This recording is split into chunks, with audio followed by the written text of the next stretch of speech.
technology-driven process excellence in clinical laboratories was the topic I was handed over. And so before introducing automation, let us have a background of what actually runs in the lab before you can automate things. What is the perception of laboratory medicine or a test result to a clinician?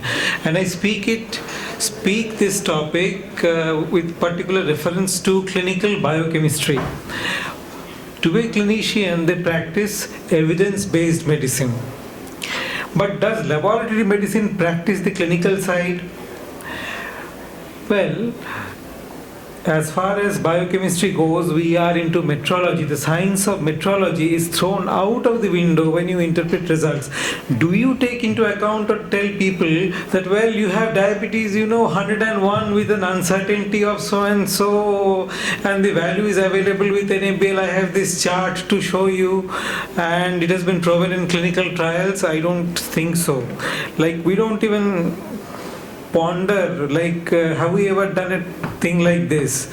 Evidence-based practice, a multi-center randomized clinical crossover placebo-controlled trial of plasma glucose measurement in platform A versus platform B for diabetic neuropathy grade 1 in the urban slum population from city A using hexokinase versus oxidase peroxidase method by splitting the collected specimen. Have you? Double-blinded, I have not added. Yeah, sorry. Couldn't expand. Labs do not do this. The evidence from the labs are mainly longitudinal observational studies, sometimes case reports, anecdotal, and a lot of things are very mathematically intensive, and programming knowledge is required even if you start your automation journey. But since everybody is saying evidence-based, so what does an ideal evidence base look like? So start from the base. So here you are with your technical performance, measurement of uncertainty, which nobody looks at. Diagnostic performance means the clinical validity of a test. All new markers are not valid and accepted. Then the clinical impact, organizational impact, cost effectiveness, and finally the decision. What sort of decisions we will see later. Now this is Lund's brain-to-brain cycle. Even if you could automate all of these, some of these are not automated. In an ideal lab setting, you can automate somewhere around 60% of the processes given. I think some 22 major processes are there. And if you are not going for automation in every aspect, you can do only 40%. That's it. So in the laboratory testing, not everything can be automated. Anything that requires, the process is hazy, it's not clear to us, should not be automated at all, because we only don't know. That doesn't mean that I'm talking about, throw out your robots from the machine because you don't know. The engineers know that. So the next day you go out and pick up the robots and throw them outside. No. But in total laboratory automation, it's a multidisciplinary, mathematically intensive approach. When you talk about evidence-based, you have to talk about lab tests directly contributing to the intersection of all these three sets. Your clinical outcome, does my result change the patient's intervention? When a clinician takes into account, it doesn't take into account the sodium value of the result. He may take into account the radiological features, he may take into account microbiology diagnosis, and so many things. There is an interplay of things. Clinical outcome, operational outcome, the management is going to ask you length of stay in the hospital, readmission rates, reinfection rates. So all these, they can act as good surrogate markers for automation, implementation of the automation.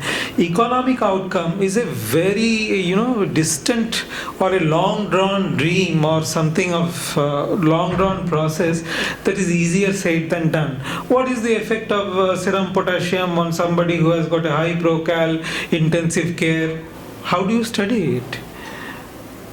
And you need a team. Most people don't. So the intersection of all these things.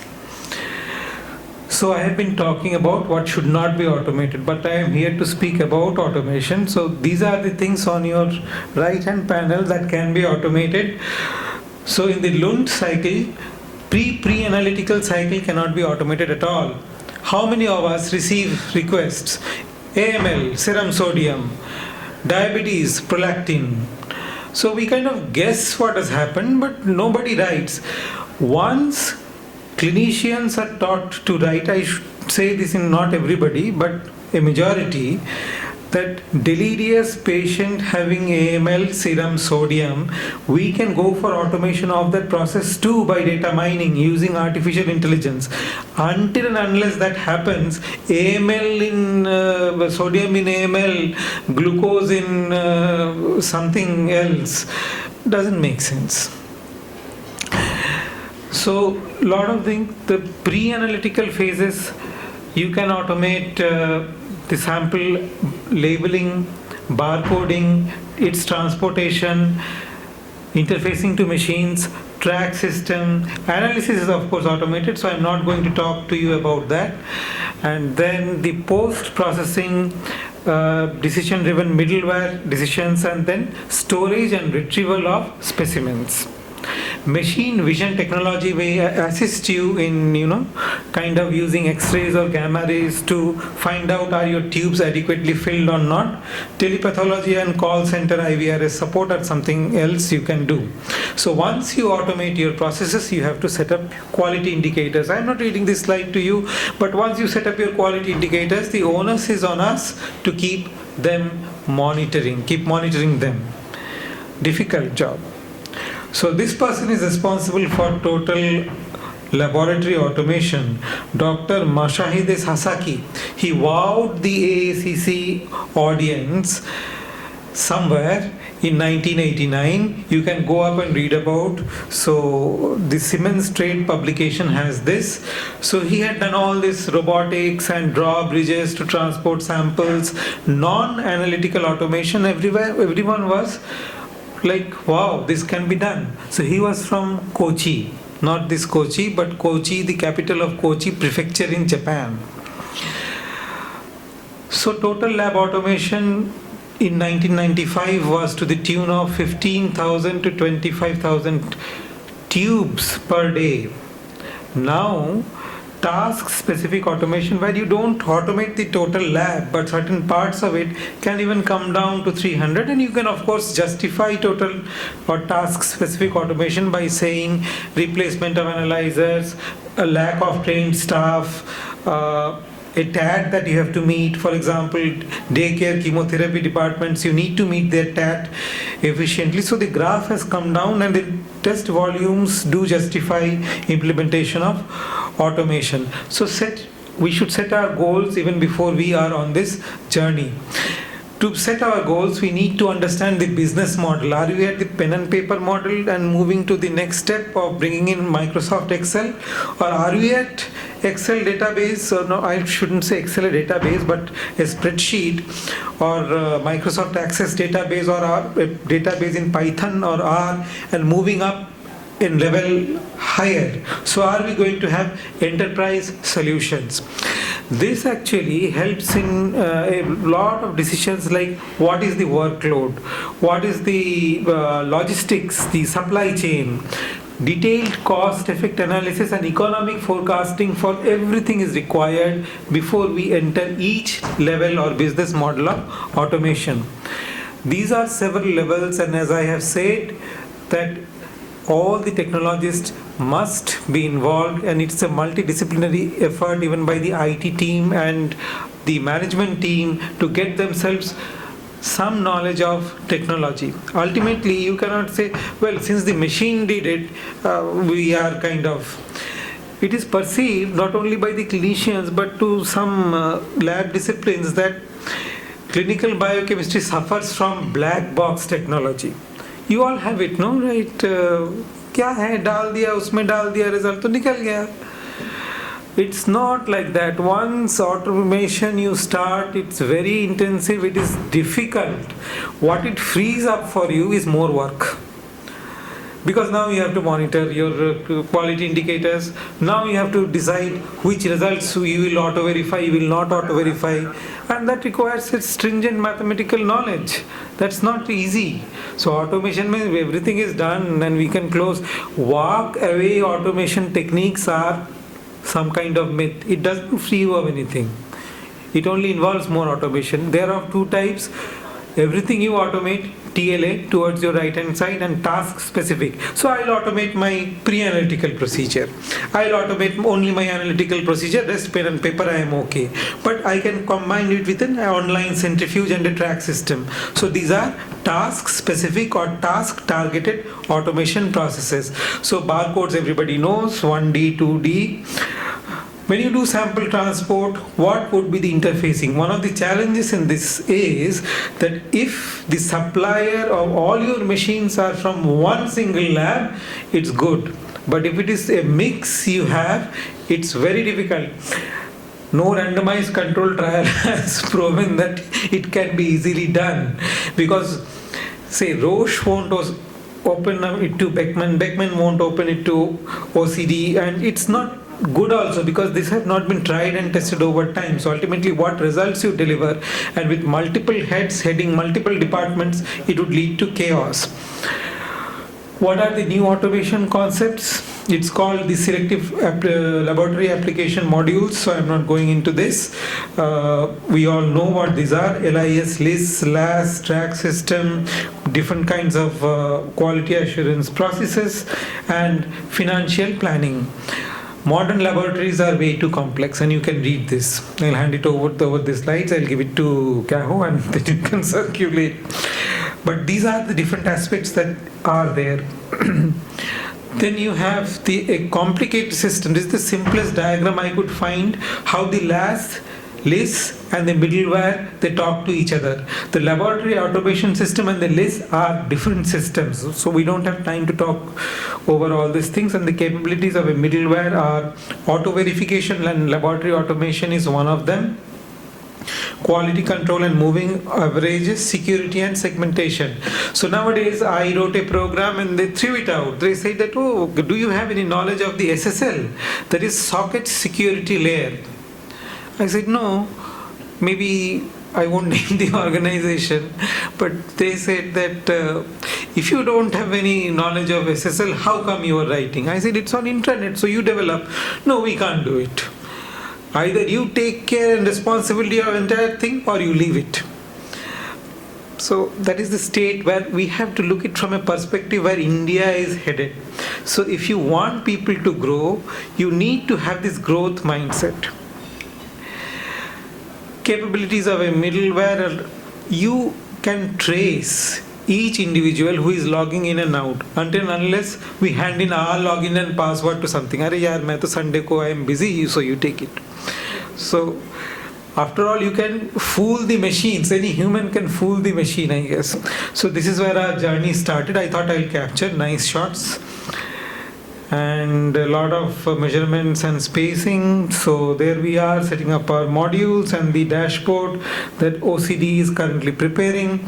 So what patient goals did we meet? Quick, rapid, direct loading, automated, auto verification, faster, rapid, redundant. When I say redundant, I mean that the LIS and the middleware capabilities were clubbed together. And remote monitoring is possible. So if you had seen the previous slide, I was at my desk. The machines were at a different site and different, I would say, location in the same hospital premises, but I could monitor it. It does not mean we have got we are error free. What has it led to at Tata Medical Center, which is a tertiary cancer care hospital? Well, it has led to a reduction of the turnaround times in the daycare. At least these are the outpatient samples. Then decrease in the rate of rejected samples, because hemolysis can be monitored. So every red sample would be thrown out of the lab, hemolysis hai. But nowadays I can actually, looking at the indices, there are certain numbers which are permissible to a certain limit. So I won't go into the numbers, but up to a certain degree of moderate hemolysis, potassium, I would say mild hemolysis, potassium can be reported. Moderate hemolysis, LDH can be reported. So we are into this. So TAT, monitoring of daycare chemotherapy tests, we monitor, I think we are 100% meeting the TAT in most analytes. Within 41 to 42 minutes, the patient, the sample is received in the lab, the results are out. So manual step count, so per tube half a minute is saved.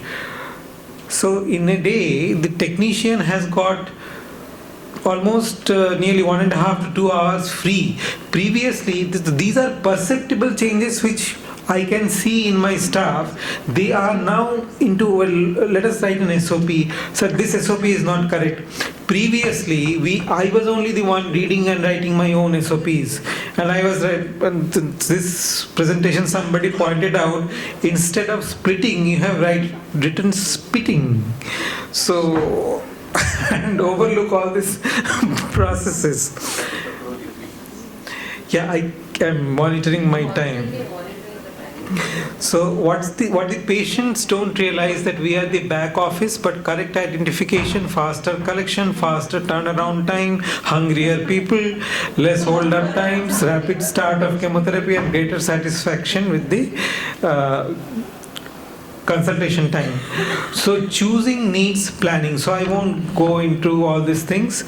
Retrospective data analysis and load volume analysis and cost benefit ratio are very important, and merging with a legacy system, tell me about it.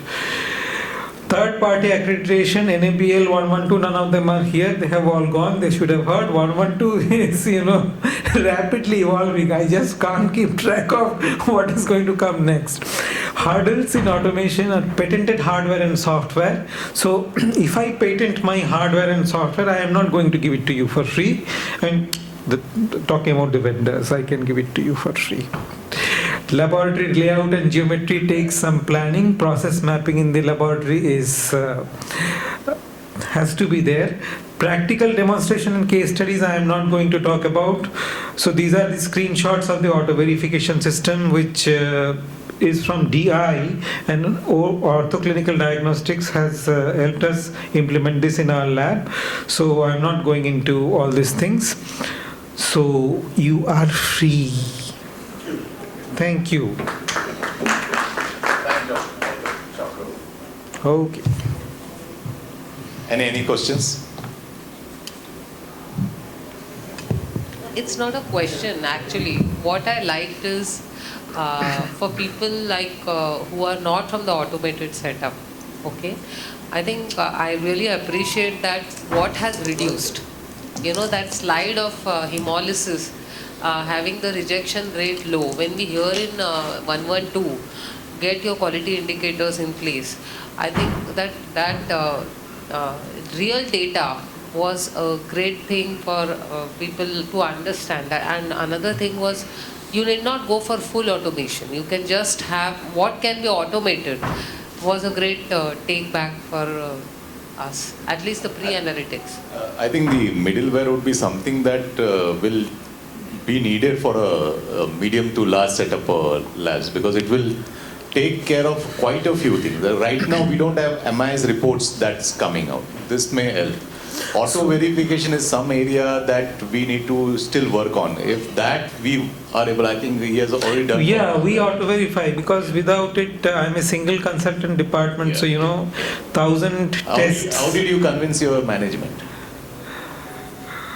Well, I said I'm a single consultant department, and we wanted to, yeah. Kind of people are happy when you are convincing them in a way that this is going to add on to the fact that it is state of the art.